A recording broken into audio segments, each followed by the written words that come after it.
Miarabantsika rehetra ny tokantrano ry havana amin'izao takariva izao. Talata 7 ny volana aprily taona 2024, andro 7 amin'ny jerinandro masina taona 2024 izay atrehantsika ity. Fotoana tarehan'ny sampana tanora kristianina sy ny sampana tily eto amin'ny FPM Lyon. Ry havana malala ao amin'ny tompo, mbola mampitombona ao amintsika mandrakariva ny fahasoavana ao am-piadanana avy amin'Andriamanitra Ray sy Jesosy Kristy Tompontsika.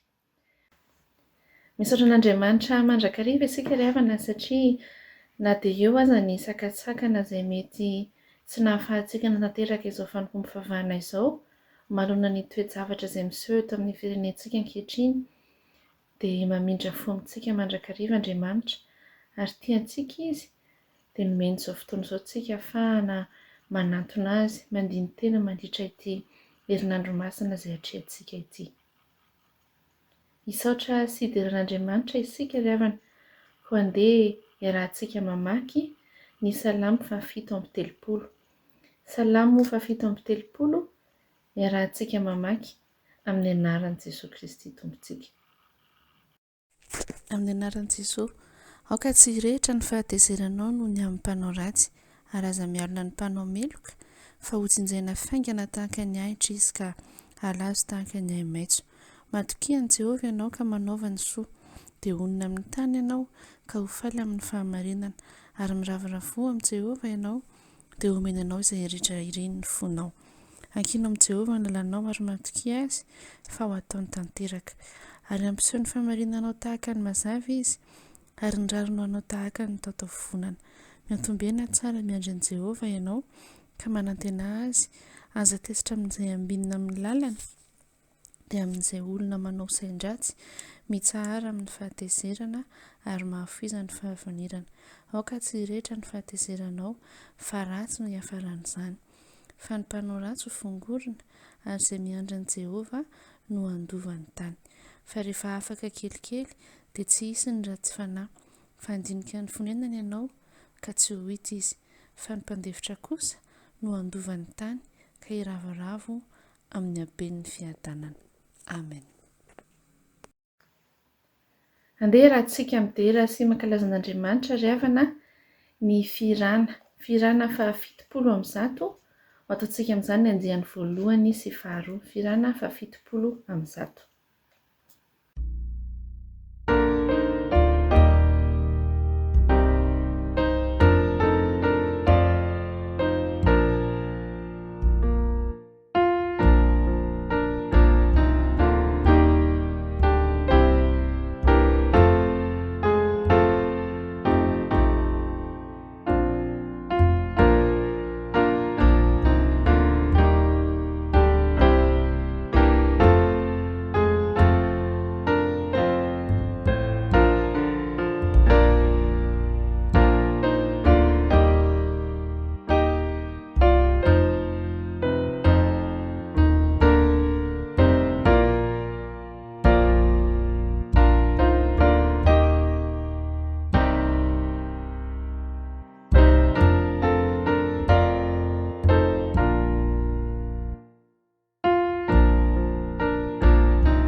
Ravana malala fa hoy ny tompo. Na aiza no iangonan'olona telo amin'ny anarako dia eo afovoany aho. Mino sy manantena tokoa isika ry havana fa manatrika antsika ny tompo amin'izao fanompoam-pivavahana izay tanterahantsika izao. Koa andeha ary isika hanantona azy, hanantona ny seza fiandrianan'ny fahasoavana amin'ny fahasahiana mba ahazoantsika famindrampo sy ahitantsika fahasoavana. Iomina amin'ny vavaka isika. Andriamanitra aranay amin'ny alalan'i Jesosy Kristy Tompo tianay, manantona anao izay amin'ny alalan'izao fanompoam-pivavahana izao, ary midera sy mankalaza sy manome voninahitra ny anaranao masina. Fa masina ianao Tompo, ary mitoetra ny amin'ny avo indrindra. Mankasitraka ny fitiavanao sy ny famindramponao amin'ny fiainanay tsirairay avy. Mankasitraka koa noho izao fotoana atolotra ao anay izao mbola ahafahanay miantso ny anaranao. Dia mametraka feno izao fotoana izao am-pelatananao. Mba tsy ho zary fahazarana fotsiny ho anay ny manatanteraka izany Tompo, fa tena hanovozanay hery, haimpanava vao indray. Entinay manompo anao, entinay mamakivaky ny fiainanay isan'andro, ary indrindra andinihanay tena tsara ao anatin'izao fotoana ahatsiarovanay anao izao Tompo. Satria fotoana manokana izay nolalovanao tsy herinandro masina ity, ary zava-dehibe loatra eo amin'ny fiainanay amin'ny maha-kristianina anay. Dia tanterao aminay Tompo ny teninao, fa na aiza iangonan'olona telo amin'ny anaranao dia eo afovoany ianao. Mahatoky ary izahay fa momba anay ianao, ary manatrika feno ny fiarahanay mivavaka. Ho anao ny voninahitra mandrakizay. Amen. Ry havana, andeha isika hieritreritra tsara ao am-pontsika ny teny izay manambara ny sitrapon'Andriamanitra amintsika amin'izao hariva izao. Fa hoy ny Tompo, izao no Tompo Andriamanitra. Aza manan'andriamanikafa fa izao ihany. Aza manao sarin-javatra voasikotra ho anao, ary aza miankohaka eo anatrehany, ary aza manompo azy. Izany ry havana no tenin'Andriamanitra, sitrapon'Andriamanitra ampatsahivy ny Tompo antsika amin'izao takariva izao. Na manoloana ny zavatsarotra mety hiainantsika isan'andro aza, dia te hampatsiahy antsika indray ny Tompo, fa tokony hantehatra amin'ny irery ihany isika, ary izy ihany no Tompo sy Andriamantsika, fa tsy manana andriamanikafa isika. Eo am-pieritetana izany tenin'Andriamanitra izany dia andeha rahantsika manao ny hira ao amin'ny firana, 220 ny 4.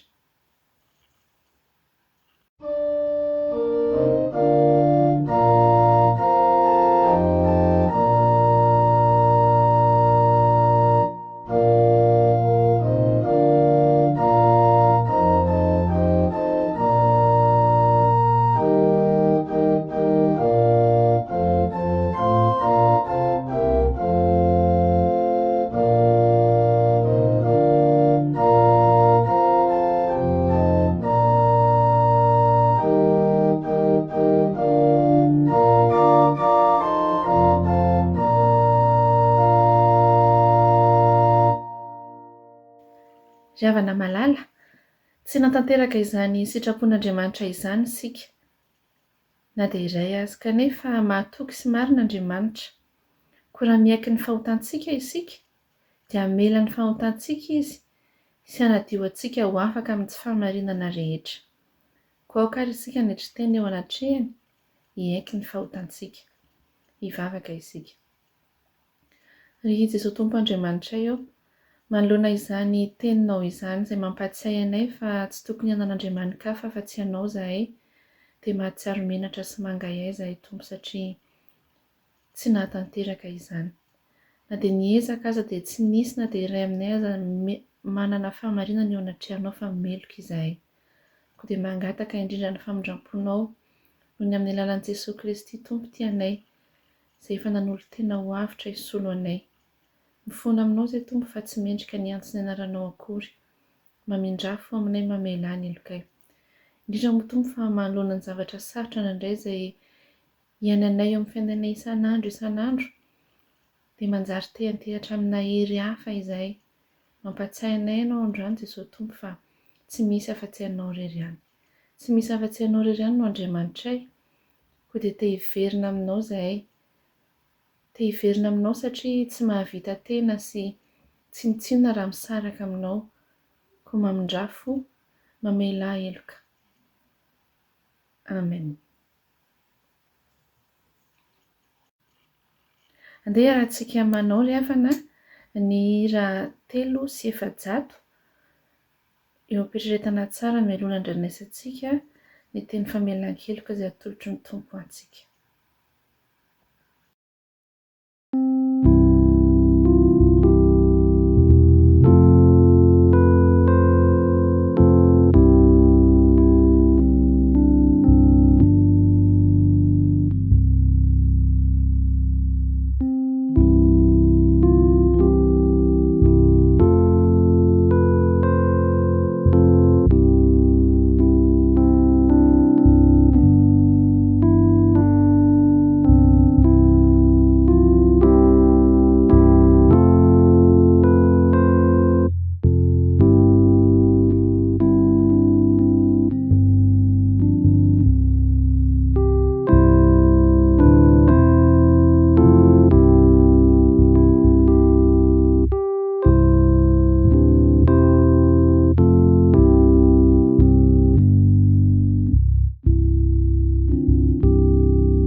Ry havana malala, ho anao izay ny bebaka marina tokoa, enoy ka raiso ny teny famelan-keloka izay atolotry ny tompo ho anao amin'izao takariva izao. Fa izao efa nandevina ny fahadisoanareo tahaka ny fandevina ny zavona, ary ny fahotanareo tahaka ny raona. Koa miverena amiko fa efa nanavitra anareo aho. Ny ran'i Kristy izay nanatitra ny tenany tsy manan-tsino an'Andriamanitra tamin'ny alalan'ny fanahy mandrakizay no ahadio ny fieritreretanareo ho afaka amin'ny asa maty mba hanomponareo an'Andriamanitra velona. Voavela ny helokareo noho ny anaran'ny Masina koa amidy rany Tompo. Amen. So tsika ry havana dia natanteraka ny hira 3:750 ny andiny voalohany, 2 ary 3.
Manatrika ny tapany faharoa amin'izao fanompoam-pavahana izao tsika ry havana dia ny tenin'Andriamanitra. Efa namela heloka antsika Andriamanitra noho ny fahasoavany ary ankehitriny izy dia hizara ny teniny amintsika. Andeha hanantona azy amin'ny fifaliana ary isika handre ny teniny. Meloa ny hamakiany ny mpanompon'Andriamanitra ny soratra masina isanatanterahana ny vavaka mialoha izany dia raha antsika manatanteraka ny hira fa 5 sy 900 ny andininy voalohany sy faharoa aorian'izay dia hisy vavaka ary anatanteraka ny famakiana ny soratra masina isika.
Prions. Ô Dieu, que tes serviteurs lisent ta parole et que tu les accompagnes dans leur lecture, afin qu'il n'y ait ni mots ni lettres qu'ils aient en oubli ou en erreur, et que dans leur lecture, tu leur accordes la clairvoyance et la sagesse. Au nom du Père, Jésus-Christ, nous te prions. Amen.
Dia mbola ho ataontsika ny vaky teny araka izay voasoratra ao amin'ny filazantsarany Matthieu toko faha 5:20 ny andininy faha 1:30 ka hatramin'ny faha 40.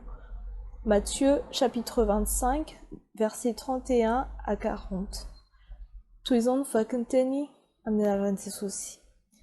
Ary tonga ny zanak'olona amin'ny voninahiny, arahiny anjely rehetra izay hipetraka eo ambony seza fiandrianan'ny voninahiny izy. Ary ny firenena rehetra angonina eo anatrehany dia anavaka azy izy tahaka ny mpiandry-ondry manavaka ny ondry amin'ny osy. Ary ametraka ny ondry eo amin'ny ankavanany izy fa ny osy eo amin'ny ankaviany.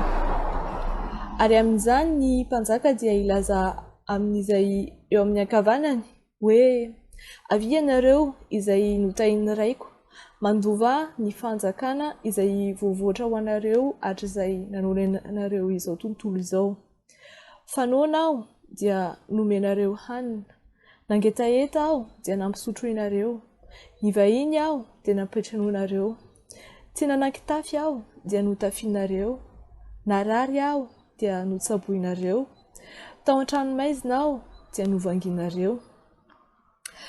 Ary dia namaly azy ny marina ka anao hoe, Tompoko, oviana no hitanay noana ianao ka nomenay hanina, na nangetaheta ka nampisotro inay, ary oviana no hitanay nivahiny ianao ka nampiatranoanay, na tsy nanan-kitafy ka notafianay, ary oviana no hitanay narary ianao na tao an-trano maizina ka novanginay. Dia namaly ny mpanjaka ka nanao aminy hoe, lazaiko aminareo marina tokoa araka izay efa nataonareo tamin'ny anankiray aminareo amin'ireto rahalahyko kely indrindra ireto no nataonareo tamiko.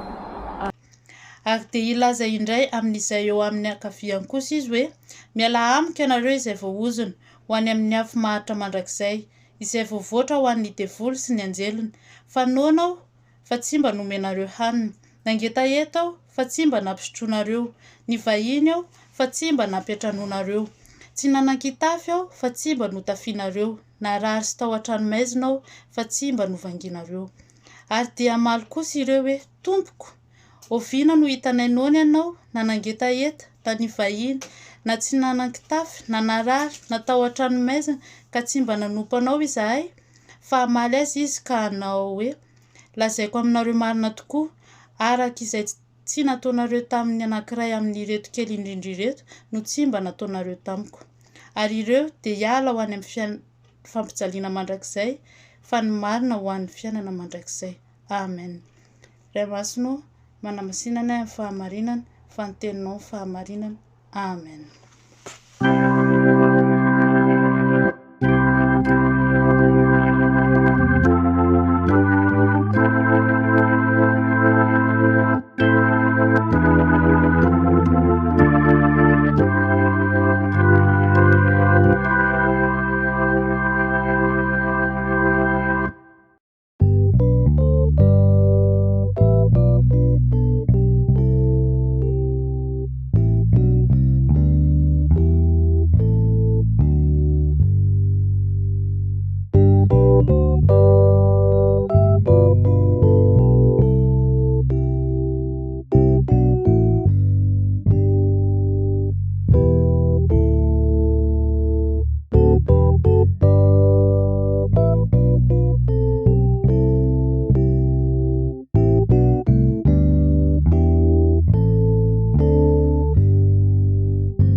Faly tokoa miaraba anisa tokantrano na aiza n'aiza misy izany ankehitriny, ary manonona ny fiadanan'i Jesosy Kristy Tompo ho an'ny tsirairay ny tenanay.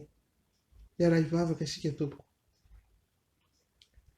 Ray Masino, rainay amin'ny alalan'i Jesosy Kristy tokoa ianao, ary mbola sitraka ao lalandava ny hanefy anay tsirairay avy hanana ny endrika mahazanakao amin'ny alalan'ny teninao, amin'ny alalan'ny fampianarana ampitainao amin'ny alalan'ny mpanomponao koa.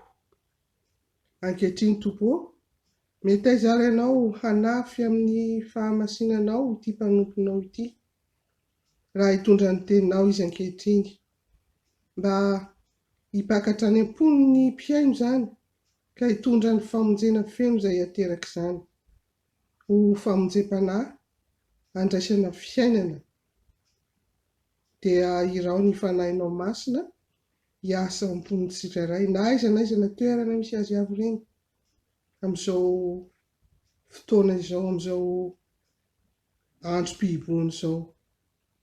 Amin'ny anaran'i Jesosy Kristy no angatahana izany. Amen. Ny fotoam-pihiboana ry havana dia efa nitranga tokoa tamin'ny fiainan'ny zanak'Israely. Nosedrainy izany satria mandritra izany fotoana fihiboana izany no nanefen'Andriamanitra azy ilay firenena izay voafidy. Ohatra amin'izany ilay fotoana naharitra ela 7 taona nodiavin'ny zanak'Israely tany an'efitra, nihiboka tany ireo nampianarin'ny Tompo hankatoa ny mpitondra, dia Mosesy izany.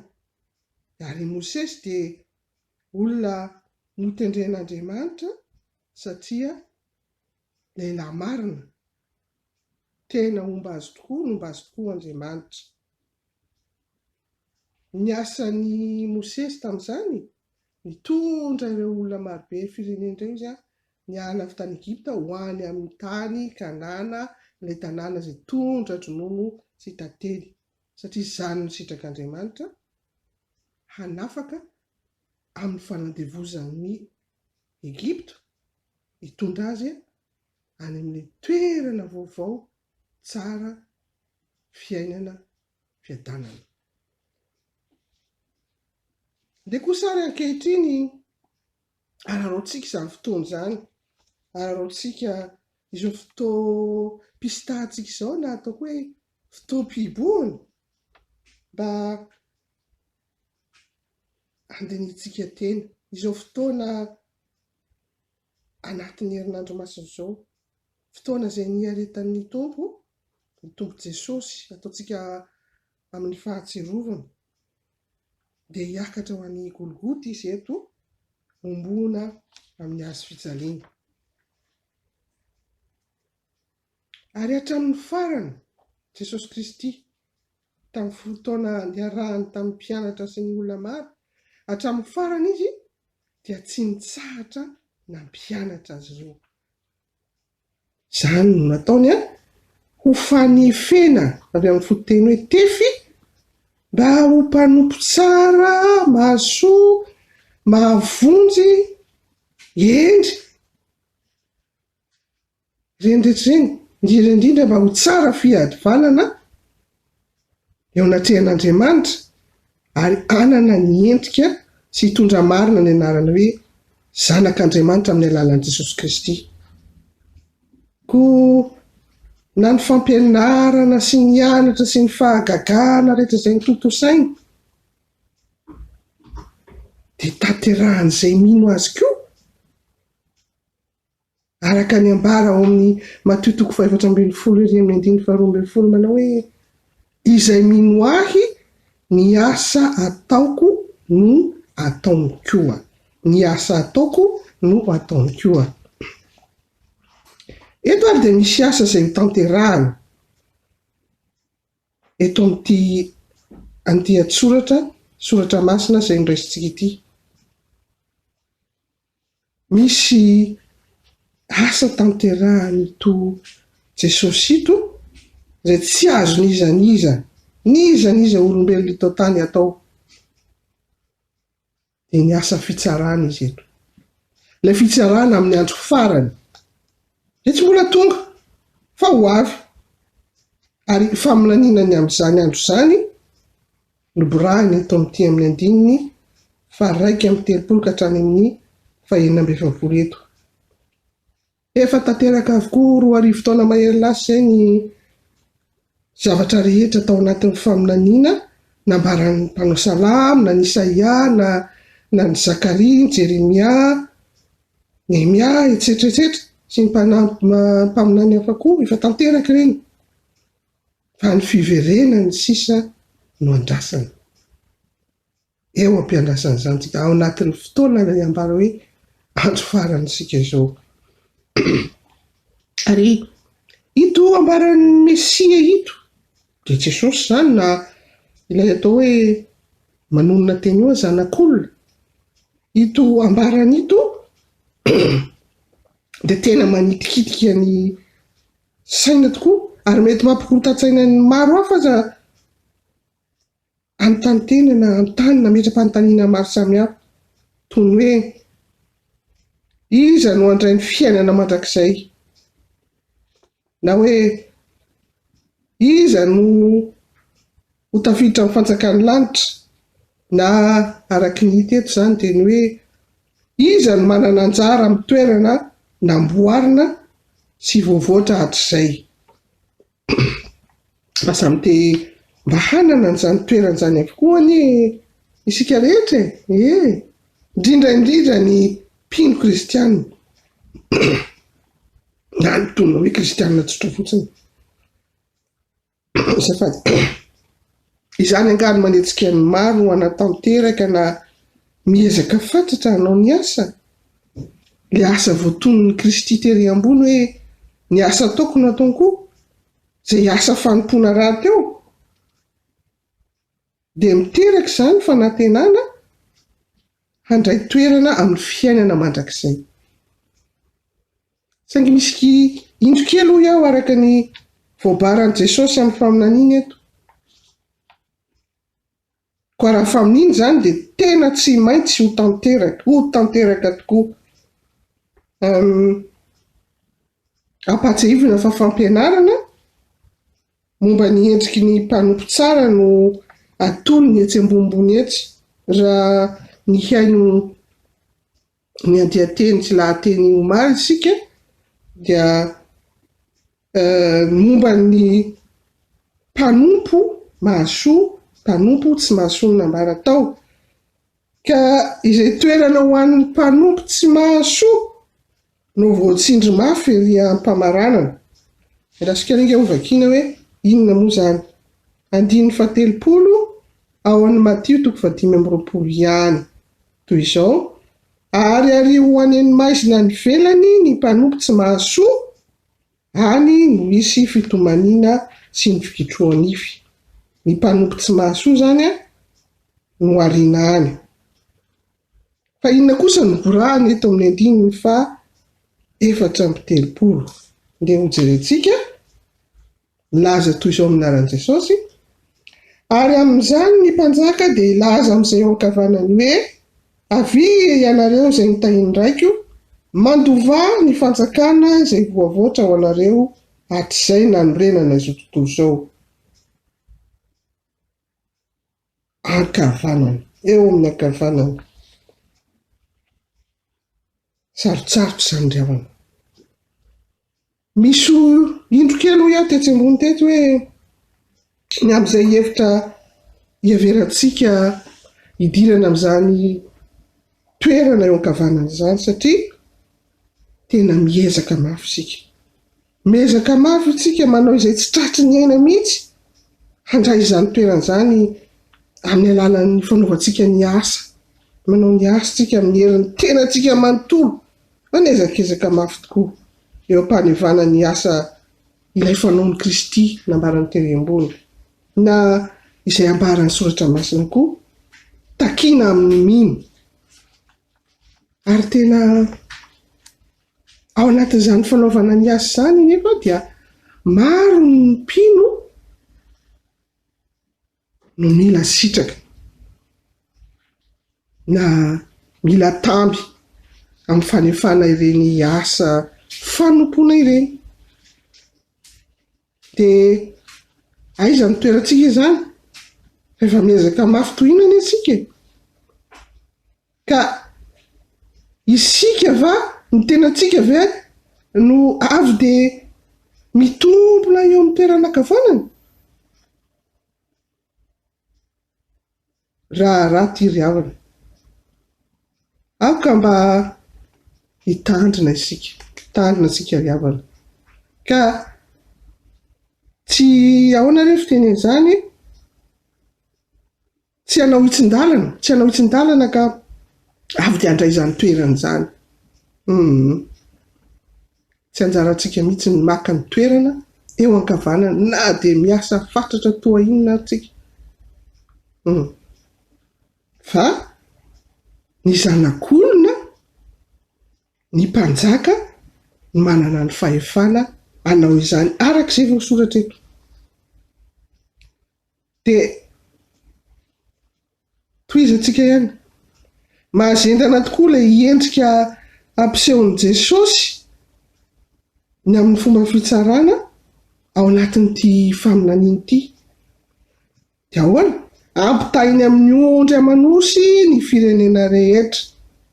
Tsy ilay ondry amanosy akory no tsaraina fa ny firenena. Dia verina kely ny saina hoe fa maninona no ondry, osy, biby no asehony eto. Fampatsivana kely fotsiny hoe matetika any amin'ny boky ny faminaniana dia ahitana endrika biby samihafa. Fa izao fomba izao no asehony Jesosy Kristy anehoany koa ny asa mampiandry azy, mpiandry ondry amin'ny asa mahampanjaka azy koa fa indrindra ny mahatompo mpahefana azy lay Andriamanitra tsy to souverain iray vala ny ondry siosy rehetrarehetra io ampitoviana amin'ny firenena rehetra ny mpiandry vala no tompon'andraikitra mivantana amin'ny fikojakojana sy fitondrana azy rehetra fa rehefa tonga ny fotoana fa tonga ilay fotoana dia sarahana ireo samy mandray ny toerana voatokana amin'ny andro farany dia izao ny didy ny ondry eo amin'ny ankavanana ny osy amin'ny toerana ankavia fa dia nahoana loatra re mba iray vala teo ihany iray iaina sy tontolo iainana ihany koa tany am-piandohana inona ny mahasamy hafa ary misy ve ny fahasamihafana fa izao adaladala dia avy dia amaly hoe ie ka ny ondrondry ny anarany ary ny osy raha tsy izany dia natao hoe osy izy raha izany tokoa tsy ho tanteraka ny fanavana raha natao ondry daholo na osy daholo ny tao ambala tsy ho tanteraka ny fanavana ny fanazavana omen'ny tompo no azahoantsika ny valiny ny eo amin'ny ankavanana zany hoe le ondry zany dia ireo firenena nanao soa tamin'ny atao hoe fiainany madinika indrindra zay raha-bambola tokana ny amin'ireo dia ireo zay nanao fanaovantsoa denge jerentsika inona moa zany asa fanaovantsoa nataon'ireo zany dininy fa 5:30 fa 6:30 vakina fanaona aho dia nomenareo hanina nagetaeta aho dia nampisotroanareo ny vahiny aho dia nampiatranonareo tsy nanan-kitafy aho dia notafianareo narary aho dia notsaboinareo tao an-tranomaizina aho dia novanginareo fa tena mahagaga sady mahavariana hoe namaly ny marina raha izany dia hoe nanao ny marina ireo namaly ireo satria tsy nahalala ary tsy nahafantatra hoe marina nataoko izay kanefa ao anatin'ny atao hoe fanaovantsoa raha mijery ny galatianina isika ny epistily galatianina toko 5:2-20 dia ho zahavina galatianina toko 5:2-20 toy izao ivivakin'izany amin'ny anaran'i Jesosy fa ny vokatry ny fanahy kosa dia fitiavana fifaliana fiadanana faharom-po famoram-panahy fanaovantsoa fahamarinana fahalemem-panahy fahononam-po tsy misy lalàna manohitra izay inona ny antony hijerevantsika an'izay raha tanysaintsika ireo dia asa nataon'i Jesosy Kristy tety an-tany ho an'izy ho an'ny madinika sy sahirana ao anatin'ny fahoriana tena mila famonjena ary reto ato amin'ny ankavanana zany dia nanao izany ny aina araky ny fanahy ireo amin'ny ankavanana raha izany tsy naditra tsy niemotra tao anatin'ny fanetreteny ny fitiavana fahalemena fahamoram-panahy sy ny sisa tsy niandry tambiny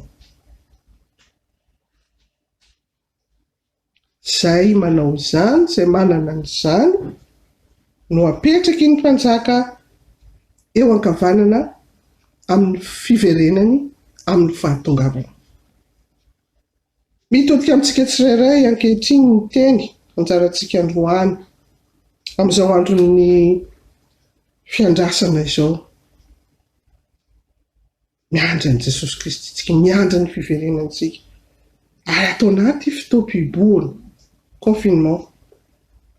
Tena aseho ny faminanian'i Jesosy mibaribary ny tranga amin'izany fiverenana izany, ny tranga amin'io andro fitsarana io. Ny 9:30 dia mampiseho izany avy hatrany. Ary raha tonga ny zanak'olona mivoninahiny arahiny anjely rehetra dia hipetraka eo ambony seza fiandrianany voninahiny izy. Raha tonga ny zanak'olona tsy endraseny izany na nofinofy na vinavina, ny teny hoe raha, teny kely hoe raha eto dia milaza hoe amin'ny fotoana atongavana, amin'ny fotoana atongavana. Tena ho avy izany. Mitamberina avy hatrany ato an-tsaina ny tenin'i Jaona mpanao batisa tamin'ny fanomanana ny olona handray azy ilay Mesian'Andriamanitra ito fanairana na fiantsoana ito na fanambarana ito. Ahoana hoy izy tery amin'ny mpiandohany ary amin'ny Matthieu 7:1-2, mibeba ianareo fa efa akaiky ny fanjakan'ny lanitra. Antso, tena antso mitaona ny rehetra mandre sy manokatra sofina izany. Antso ho an'ny rehetra izany manokatra sofina, ametraka ny teny ao-po ka handray izany teny faminaniana izany. Apetratsika ao am-pontsika izany fa ho avy tokoa izy raha tonga ny zanak'olona. Miomana isika. Andro fihibohana izao. Ararodintsika izany hoe aty ambony, ararodintsika izany hibebahana marina, andinitsika tena. Andinitsika tena tsirairay ka andraisantsika fanapahan-kevitra hevitra amin'izay rehetra voambaran'ny tenin'Andriamanitra. Moa ve mily marina ity Mesian'Andriamanitra ity aho, mily marina ny fanambarany aho, mily marina ny anatra nataony aho, ny fampianarana rehetra nataony aho, mily marina ny fahagagana izay nataony fa izaho izay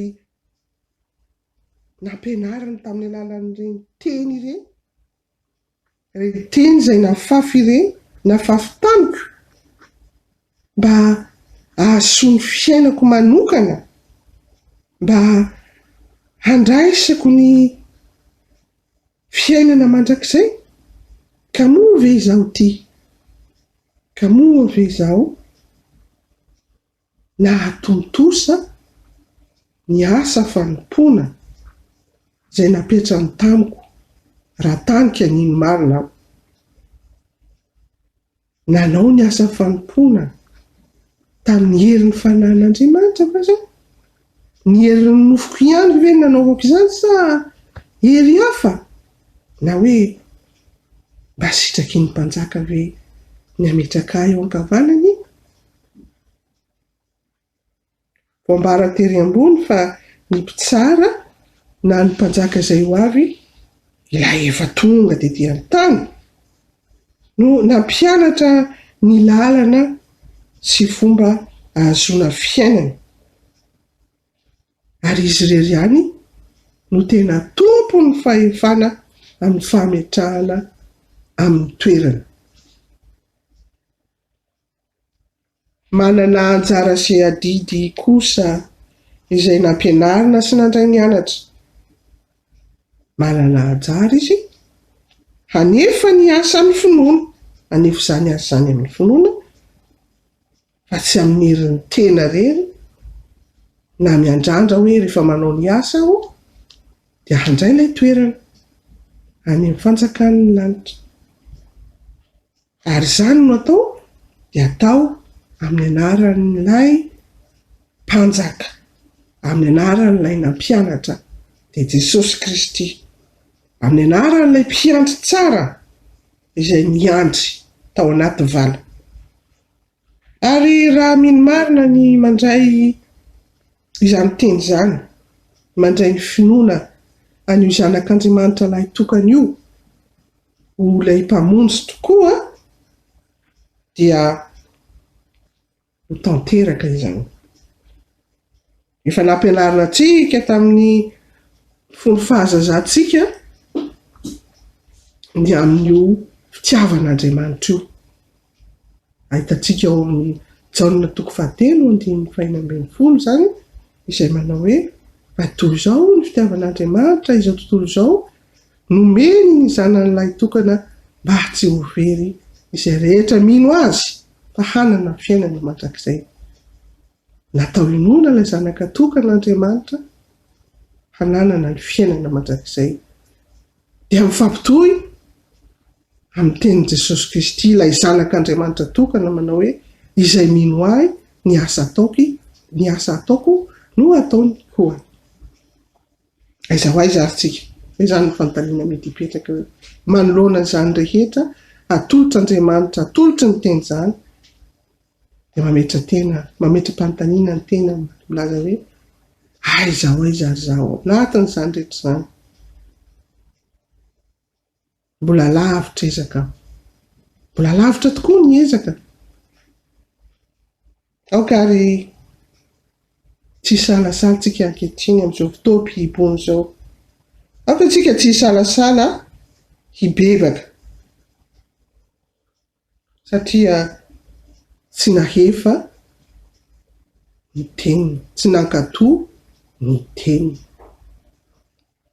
Aoka isika aneo anatrehany ny tsy fahamarinantsika, ny tsy fahamendrentsika manontolo, ny ditratsika, ny ditra ny fontsika tsy mety mankatao ny teniny, ny tsy fiainantsika ny anatra taony. Dia indray arane mandositra isika, mandositra tsy te hiaina, manampy tsofina, mandositra nalavitra, hiala, hiemotra eo am-panatanterahana ireo adidy sy asa izay andraikitsika. Miala tsika amin'ny adidy isan-karazany, tsy lavitra koa raha ao tokantrano ao, any am-piangonana, any am-piasana, fa zary sitratsika matetika ny miombona amin'ny izay rehetra tsy ankasitrahan'Andriamanitra, ny fiainana tsy mifanaraka amin'ny sitrapon'Andriamanitra. Toankafizitsika ireny, toankafizitsika ireny, tena maro dia maro. Zany ny antsika ao anatin'ny ditratsika, ny lototsika, ny fahotantsika, tsy ahitantsika fiainana ireny ry havako. Mifanipaka amin'ny fahamasinan'Andriamanitra ireny ry havako. Tsy manao ny marina eo mason'Andriamanitra isika. Ny vaovao tsara dia ity, omeny izao fotoana izao isika, omeny ahy, omeny anao, omeny antsika rehetra eny fa na dia ny tokantrano any aza amin'izao fotoana fisitahana izao. Omeny fotoana isika hiverenana aminy, hibebahana aminy, amborahantsika ny tsy fahametezantsika, ny tsy fahendrentsika ao nandritreny. Izao fotoana izao tokoa ho iaho ho natokana hanapahantsika hevitra hanitsitsika ny lalana ho amin'ny fiainana, lalana ho amin'ilay fiainana andrandraitsika any amin'ny fiainana mandrakizay. Dia tahaky ny mandray indray ny tenako ankehitriny, ka zaraiko aminareo, tahaky ny mandray indray ilay antso avo nataony jaona mpanao batisa manao hoe ataovy mahitsy ny lalan'i Jehova, ataovy mahitsy ny lalan'i Jehova, amboary ny lalany, amboary ny lalany rava koa. Midika izany hoe mibeba, amboary ny lalany, amboary ny fonao, diovy ny fonao, hiavozanao, handraisanao indray ilay lalana vaovao, lalana tsara maka amin'ny fiainana mandrakizay, fiainana mandrakizay hipetrahana eo amin'ny ankavanana. Ny fonao ny tia nidirana, ny fonao ny tia nidirana ankehitriny. Tsy vita nidirana fotsiny fa tena tia ny hipetrahana sy honenana. Mety va ianao, manak'izany va ianao? Mandondona ny tompo, ovahana va ny fo, amaha ny fonao va ianao hitoerana.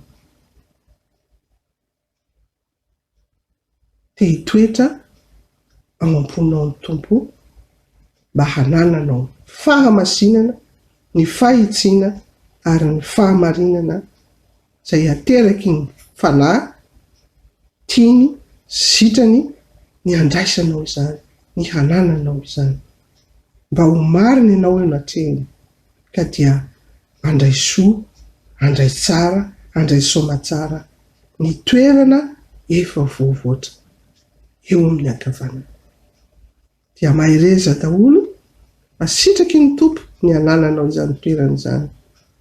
Anao ny fanapahan-kevitra, omeny alalana ianao handray fanapahan-kevitra, omeny fotoana ianao handraisanao fetra entitra.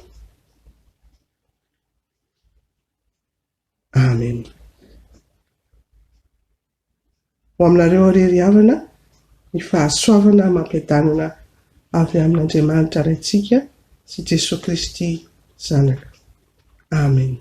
Dia mahireza, irosoa, aza mimotra intsony. Ny tompo ombanao.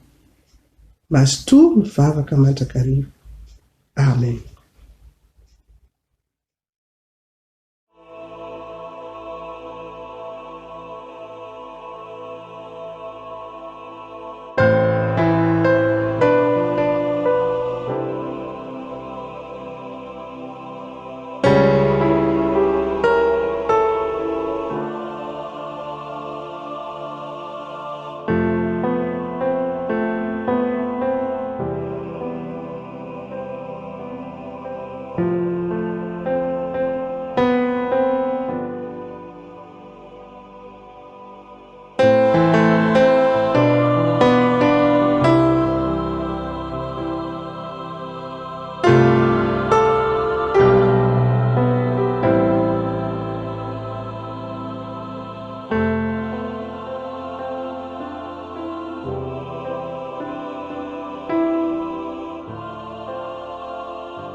le Seigneur nous a donné son Fils unique afin de nous sauver.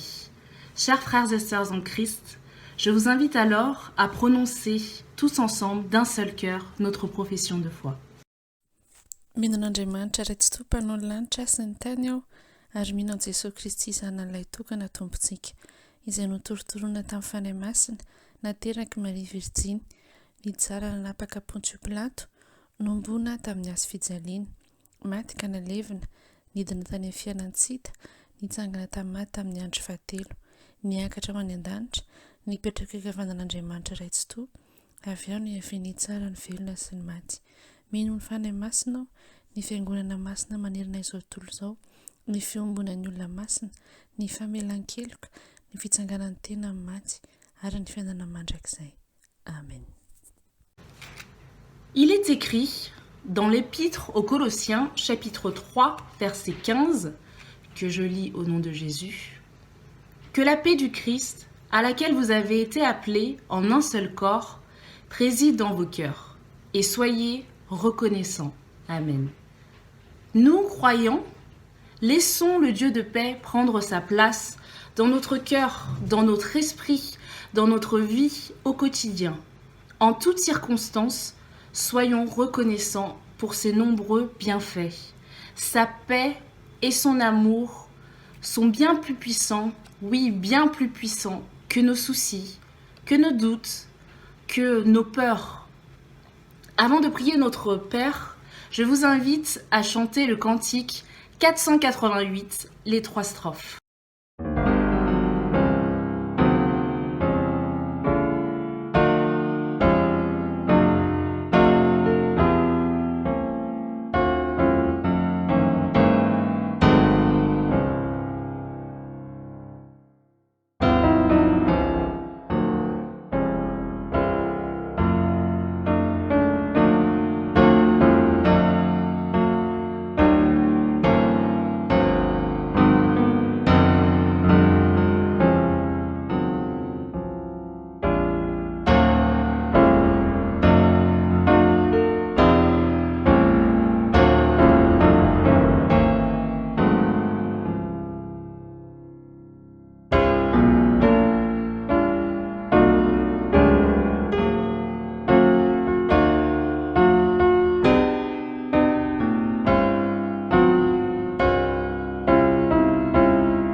Tompo, misaotra anao izahay raha mbola afaka mihaona amin'ny alalan'izao teknôlôjia izao ny fiangonana FPMA eto Lyon.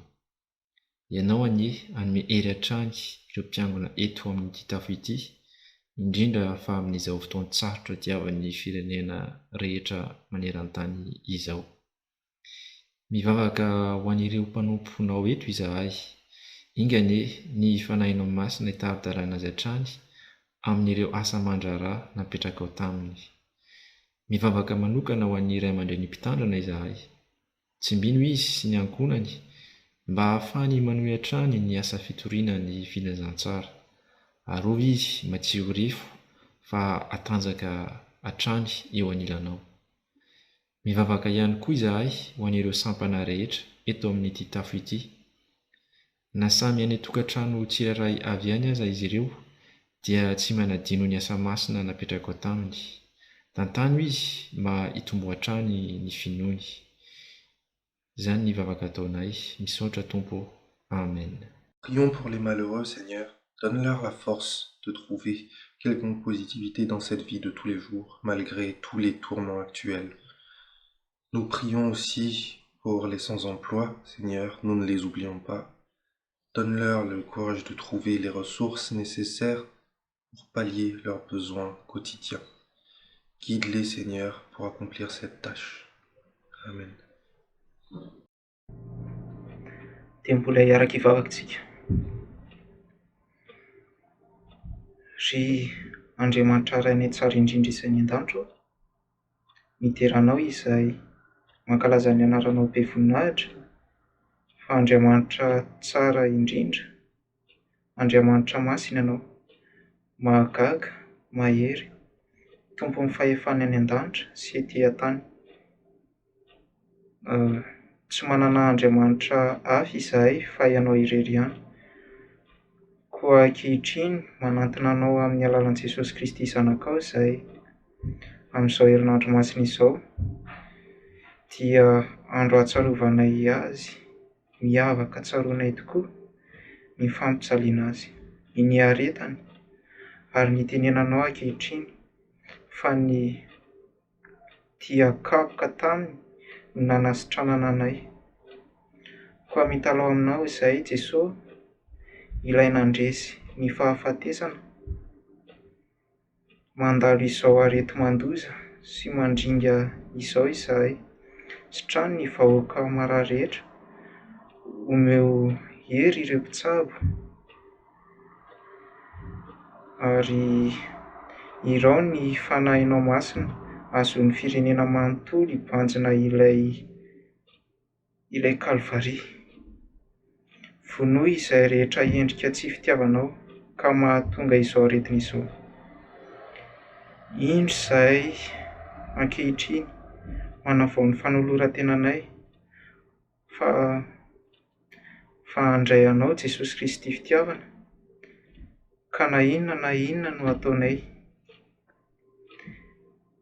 dia ny fifandraisanay amin'ny olona rehetra dia hombanay fitiavana avokoa, dia mino sy mahatoky izahay fa handresy tahaka anao. Misaotra indrindra Rainay Zanaka avy any Amasina. Amen. Tompo, mbola manavao ny fanoran-tenanay ao anatrehanao izahay amin'izao vanim-potoana lalovanay izao. Ombany mandraika hariva mba tsy hahafoy na hanasaraka anao izahay. Mafy aminay tokoa Tompo ny zava-mitranga ankehitriny manoloana ny valinaretina mikapoka an'izao tontolo izao, nefa mahatoky anao izahay satria mahay ny zavatra rehetra ianao. Ampanaro hankatoy sy hifankatia manodidina anay izahay mba ho mendrika tokoa ny atao hoe zanakao. Ampio izahay mba hifamelan-keloka ary mangataka aminao ihany koa mba hisaintsaina sahady ny hoavinay sy ny mandrakisainay izahay satria tany fandalovana tokoa ity tany ity. Raha ny any afatra teo ary izahay Tompo dia ampianaro hanana faharitan-tsaina sy fahalalana mba hiaina sy hivelona araka ny sitraponao ary hanaikotariany fany amasinao amin'ny zavatra rehetra ataonay. Ka rehefa ho avy eny amin'ny raholanitra ianao Tompo dia ho vonona izahay handray anao amin'ny fifaliana. Mankasitraka sahady amin'ny valim-bavaka izay efa omenao anay ary tehirizo ambany elatra mandrakariva izahay.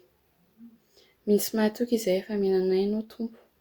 Samy vavaka izany dia akambanay ny vavaka nampianarinao manao hoe Dranay izay any an-danitra, ho masinana ny anaranao, ho tonga ny fanjakanao, atao ny sitraponao ny tiany tantaka any an-danitra. Eo an'iny ny nasazy ao anay ary namelany elokay, tahaka ny namelany azy ny eloka taminay. Ary aza mitondra ny amin'ny fakapanahy fa manafahanay amin'ny ratsy, ho anao ny fanjakana sy ny hery ary ny voninahitra mandrakizay. Amen.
Zao ary havana ny afatra ho antsika amin'izao arivo zao, mieloha ny andraisantsika ny tsodrano avy amin'ny Tompo. Ny Tompo dia mbola hiverina, Jesosy Kristy dia mbola ho avy hitsara ny firenena rehetra, anjarantsika tamin'ny teny androany zany. Ka dia amantatra ny ondry sy ny osy izy, amantatra ny piasany izay niasa sy tsy niasa izy. Ka izy hoe lazaiko aminareo marina tokoa arak'izay tsy nataonareo tamin'ny anankiray tamin'ireto kely indrindra ireto no tsy mba nataonareo tamiko. Ary reo dia hiala ho any amin'ny fampijaliana mandrakizay fa ny marina ho any amin'ny fiainana mandrakizay. Raiso ny tsodrano atolotra amin'ny anaran'ny Tompontsika. Ary Andriamanitry ny faharetana sy ny fiononana anie ampiray hevitra nareo araka ny Kristy Jesosy, mba ho saina iray sy vava iray no hiarahanareo mankalaza an'Andriamanitra rain' Jesosy Kristy Tompontsika. Amen. Que le Seigneur vous bénisse et vous garde. Une agréable soirée à tous.